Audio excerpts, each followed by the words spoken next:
here to talk about jewellery, but boy, this is a little beauty, isn't it? Yes, it's lovely. So what did you do, dig it up in the garden or something?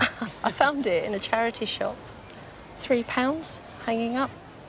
What, you walk in there and there it is? Well, I walked into the shop and husband was in a hurry to get to work, so I thought, no, I'll leave it. I got to the door and I thought, no, I love it, I have to have it. I went back and...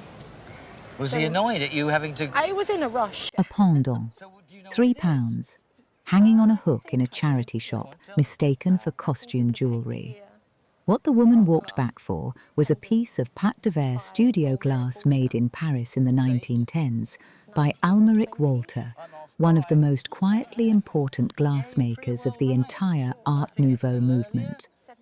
Walter trained at Daum in Nancy before opening his own atelier in 1919, and his complete output is thought to run to fewer than 2,000 individually moulded pieces. Which gives you some idea of how rare this stuff is. Yes, yeah. Now, with pâte-de-verre, what they do is they get the glass colours in a powdered form, and then they mix it with an essential oil, and then pack it into a mould, and then they put the mould and the glass into a furnace and heat it up to the point that the glass becomes liquid, and then they bring it out of the furnace and cool it gently. And there is it. And to my way of thinking, this is Art Nouveau studio glass. And for me, it represents Paris in the same way that Renoir or Degas or any of the Impressionist painters. It's a lovely, Pâte-de-verre, paste of glass, is one of the slowest, most fragile glass techniques ever revived. It died out in the Roman world, was rediscovered in 1880s France, and was always uncommercial. Genuine pieces by Walter come up at auction perhaps once or twice a year. thing. So you go back in the charity shop to spend £3 on something in its absolutely original condition. £3, 700 to 1,000. That was worth hanging about for, wasn't it? Thank you. There we go. It's a lovely, lovely... £1,000 hanging on a hook between a chipped vase and a Beanie Baby. And heat it up to the point that the glass becomes liquid, and then they bring it out of the furnace. Scent bottle. Look at that. And look at the colour of it too. It's lovely, isn't it? How did you find it in such good condition? Just car boots down. You go to a lot of them? I do, yeah. What time do you get there? 4:30. They don't open at 4:30 in the They morning. do. Do they? They do. Schuco, short for Schreier & Co., a Nuremberg toy firm, patented the dressing table scent bottle in 1926, a tiny figural creature with a screw-off head and a glass stopper inside. They sold by the thousand to interwar Europe, but almost none survived with their card boxes intact. The car boot find is a perfect 1920s example in its original presentation packaging. Do you mind if I ask you how much you paid? It was £3. Well, you've done extremely well. With the box, 500 to 700. Really? Fantastic, thank you. That's £3, 200-fold return, hidden in a chest of drawers. How did you find it in such good condition? just car boots down. You go to a lot of... Signed. I'm not sure who it's by, and I don't know who the sitter is, although she looks very familiar to me. Can you tell me something about this wonderful lady? Well, I always believed her to be Virginia Woolf. Virginia Woolf, absolutely. When I bought her in a shop in Kensington Church Street, it was an antiquarian bookshop. Right. They said it was a Mrs. Woolf, and this meant absolutely nothing to me. But my late husband, who was a writer and critic, said, oh, she looks like Virginia Woolf. And so he bought me a book on the Bloomsbury set, which very much shocked me, because I'd been brought up very strictly. Right, it's quite shocking, isn't it? Yes. And so I hung her in the spare room. She was banished, was she? Yes. Right, right. Can you remember when you bought it? 1958 or 1959. I'm not quite sure. Really? And how much did it cost then? £15. £15. But it was without a frame. Right. It had a hole and it was dirty. A bit unloved. Virginia Woolf, in 1958, was a name that meant little outside literary circles. Bloomsbury was unfashionable. Her novels were in print but rarely taught. A portrait of a Mrs. Woolf, dirty, frameless, hanging in a Kensington bookshop, was not a treasure. It was a £15 oddity. By the 1990s, when Bloomsbury studies became a major academic field, the same painting carried a question that would change its value tenfold. Who is the sitter and who painted her? Was out of Out favor. of fashion, absolutely. So I just thought when she said it's a Mrs. Woolf, I thought she doesn't look Jewish. That's about all I was thinking. Oh, really? How fascinating. It looks like it's been taken from a photograph because I like the face. I think it's beautifully done. But interestingly enough, although we've got a very distinct style, that sort of almost pointily style here, yes. It's not quite as good, this area. The arms, I think, are quite weak. Obviously, it's very important we get the National Portrait Gallery to see this picture. Yes. But isn't it frustrating? This is someone, and yet we haven't got 100% proof that it is Virginia Woolf. Well, and one should always write on the back, yes. shouldn't one, who these people are. But look, I'm going to give you 3 valuations, because if the National Portrait Gallery say, look, I'm sorry, we just don't think it's of Virginia Woolf, and it's just a portrait of a pretty lady. The National Portrait Gallery has authenticated dozens of Woolf likenesses since the 1990s, but only by physical examination. Photographs alone, the institution will not commit to. The mystery has lived in this owner's spare room for over 60 years. Of the date, 1910, it's going to be worth not a huge amount. Portraits are difficult to sell, but I think she's a good-looking woman. I So think she's if she's just beautiful. Mrs. Bloggs, we're looking at about £300, £400, £500. If it's Virginia Woolf, on the other hand, and we can prove that, we're probably talking about £1,500, £2,000. If we can find out who the artist is, we're probably talking about £10,000. So we've still got a lot of work to do, I'm afraid. So I'm sorry I can't answer the mystery. I don't actually want to sell her. Quite right. Enjoy her, and thank you so much for bringing it in. Thank you so much. £15 in 1958. A face that might be a literary saint. A spare room she will not leave. It's out of frame. Right. It had a hole and it was dirty. A bit unloved. This video is sponsored by Velqo, the Antique Identifier app. Snap a photo of any item, and Velqo gives you an instant identification and a value estimate from its database of millions of antiques and collectibles. Available free on the App Store and Google Play. Now back to the appraisals. Got a little box out, you open the box up, and the first thing I saw lying there was this ring. I want you to tell me where you got the ring from. Well, I bought it in a local charity shop, and it was with the costume jewellery. How much did it cost? It cost me £1. £1? £1, yeah. Right. There's no hallmarks or anything. No. So I just thought it was a nice ring with pretty glass inside. Mughal jewellery, that is, Indian fine jewellery from the 17th and 18th centuries, almost never escapes the subcontinent. Most of what survives is in museums in Jaipur and Hyderabad. Pieces that reached Britain came back in officers' luggage during the Raj, were broken up by London goldsmiths in the late 19th century to extract the diamonds and disappeared into Edwardian remountings.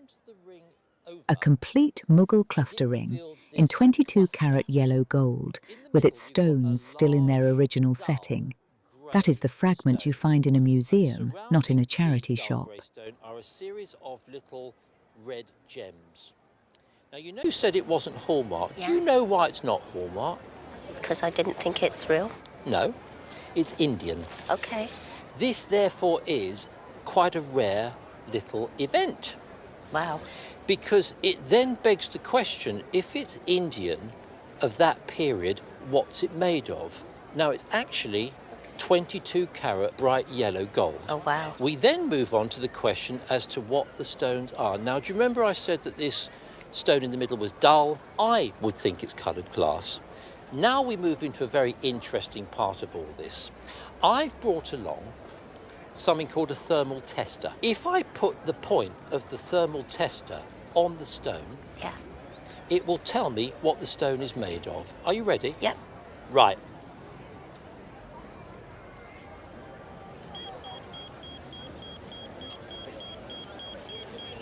What does that tell me it is?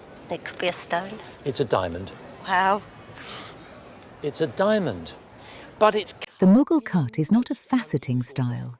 It is a rough-hewn polish made before European brilliant cutting reached India. A diamond cut this way is, in jewellery terms, a fingerprint of provenance. It tells you the stone was set in Delhi or Agra 200 years ago and never recut to modern fashion. Well, they're rubies. Okay. In other words, this is a Mughal Yes. ring that somehow it's found its way over from somewhere near the Taj Mahal over to the charity shop here Yeah. 200 years later, and it's really quite an extraordinary thing. Your £1 investment, you see, is worth £2,000. Wow. I think I'll take it out of the drawer now and wear it. Thank you. You're more than welcome. Yeah. It's £1, £2,000, a 2,000-fold return and a passage from Agra to aisle 3. turned the ring over and it revealed this cluster. In the middle, you've got a large... Now, unless you're a relative of Al Capone's, I don't think there's any mistaking what we're going to find in this case. It's going to be a violin, isn't it? It is, yes. And here it is. Yes. It's a rather lovely looking violin. Thank you. I'll be honest with you though, I am so used to seeing violins on the show on a day like today that are worth very little. Right. German trade violins with Stradivarius labels in them, and everyone says, is it a Stradivarius? Yes. Of course, It they isn't. never are. No. But this violin is slightly different because I see that we have a letter that Yes. comes with it here. Yes. And it says, genuine Paul Bailey violin, dated 1933, and it costs £10. Yes. Who paid that £10 for it? My great-grandfather. He bought it for my father when my father was 12. He Really? put the money up, yeah, and then he paid for lessons for my father to play it. £10 was a lot of money, Yes. wasn't it? Paul Bailey was born in Mercourt in 1844, the village in eastern France that by the 19th century was producing more violins than anywhere else on earth. He apprenticed under the Vuillaume brothers, the most celebrated luthiers of the day. He worked briefly in America, in Britain, and finally in Paris, where his shop on the Rue de Rome supplied a generation of professional players. Across his career, he made over 3,000 instruments, but each one was hand-signed, dated and ledgered. The signature inside the case is the difference between a trade violin and a Bailey. I'm going to have to do something. Right. And I'm going to take my mobile phone, put the torch on, Right. and look inside. Yes. Because the label inside is absolutely crucial. So Right. if we shine the torch inside, I can see that there is a label, Paul Bailey, luthier, and crucially, which is very difficult to see, is that it is hand-signed in ink. £10 in 1933, adjusted for inflation, comes out to roughly £900 today. So in real money terms, this was already a serious purchase. But a £5,000 to £8,000 auction value still represents a 5 to 8-fold return over 90 years, ignoring 3 generations of music. He then went to America, he spent a little bit of... Right. Now, £10 in 1933, it was a lot of money. I Yes. wonder what that equates to now. No idea. I think No if idea. this went to auction, it would make £5,000 to £8,000. My words, really? Absolutely. A great-grandfather's £10, 3 generations of music, 8,000 on the table. Thank you. I'll be honest with you though, I am so used to seeing violins on the show on a day like today that are worth very little. Like the other one better. Yes. Well, I can tell you a bit about Harold Harvey. He's a Cornish artist from Cornwall, and he belonged to something called the Newlyn school of painters, founded by an artist called Stanhope Forbes in the 1890s. And they painted in and around Newlyn, which is near Penzance. And so this is almost certainly the landscape of Cornwall we're looking at here. We're looking at a Cornish moor. And most of the Newlyn painters had trained in France, and so they used a strong impressionistic sort of style, heavy brushwork. The Newlyn School came together around 1884 when the Cornwall Railway opened the far west to plein-air painters trained in Paris. Stanhope Forbes settled first, and within 10 years, the village of Newlyn was the most important artists' colony in Britain, a serious rival to Pont-Aven and Warpswade on the continent. Harold Harvey arrived in the early 1900s. He stayed for the rest of his working life, painting Cornish farmers, fishermen and children with the high summer light of a region most British painters had never seen. That were sent in 1961, and some of them were sold, but not this one. This was rejected as of too little value and sent to another auction house for sale. So it was considered not valuable enough to be sold by Christie's in 1961. The Newlyn revival began in earnest in the late 1980s, driven by a wave of museum exhibitions across Penley, Tate St Ives and the Royal Academy. Pictures Christie's couldn't sell in 1961 became cornerstones of the new market. Harold Harvey is now arguably the most collected of the second-generation Newlyn painters. Can you tell me how much you paid for the picture? Or for both pictures it was? I paid £15 20 years ago for the two pictures. £15? Yes. Interest in the Newlyn school is very considerable nowadays. All the Newlyn painters are avidly collected, and Harold Harvey in particular is a well-known Newlyn school painter today, and therefore I think if you were to sell this picture now or put it in a sale now, you'd be looking at £8,000 to £10,000. Oh God. So well done to find that one on a Portobello barrow. I'm very surprised because £15 20 years ago on a Portobello Road barrow. 2 paintings, one worth 10,000, a wife who wanted them out of the living room. Out for a very, very long time. It's never come out at all. I've never ever tried to take it out. And you've never been tempted to look behind to see if there are any golden guineas there lying behind? Because it does seem to me as though it's slightly deeper, an inch or so deeper at the back of this. So I think it was intended probably to be a little pigeonhole, a little hidey hole, a safe deposit box. There we are, right back there. This is why it's called a kneehole desk, as you probably realise. Right back there, but it's nice, this nice fitted drawer here, pens and papers and things like that. Little writing desk. A kneehole desk is a small writing piece with a recessed central well, originally built so a clerk could sit on a low stool and tuck his legs under in the cramped offices of an 18th century counting house. Most surviving examples are mahogany, made in London in the 1740s and 50s. This one is country-made, almost certainly somewhere in the west of England, with a writing slide on loopers.